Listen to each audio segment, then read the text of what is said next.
আসসালামু আলাইকুম রহমতুল্লাহ। প্রিয় দর্শক, কেমন আছেন? আশা করি ভালো আছেন। প্রিয় দর্শক, আজকে ওদের নতুন দল তৈরি হলো, অপেক্ষা করুন বলছেন ইলিয়াস।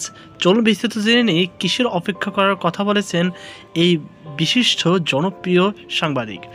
উন্নত চিকিৎসার অভাবে হসপিটালে এখনও মৃত্যুর অপেক্ষায় বলে মন্তব্য করেছেন বিশিষ্ট অনলাইন অ্যাক্টিভিটিস প্রবাসী সাংবাদিক ইলিয়াস হোসেন। আজ শুক্রবার এক ফেসবুক পোস্টে ইলিয়াস কথা বলেন। সাংবাদিক ইলিয়াস তার ফেসবুক পোস্টে বলেন, উন্নত চিকিৎসার অভাবে হসপিটালে এখনও মৃত্যুর অপেক্ষায়। তিনি আরও বলেন, আজকে ওদের নতুন দল তৈরি হলো, ক্ষমতায় গিয়ে সবার চিকিৎসার ব্যবস্থা করা হবে, অপেক্ষা করুন।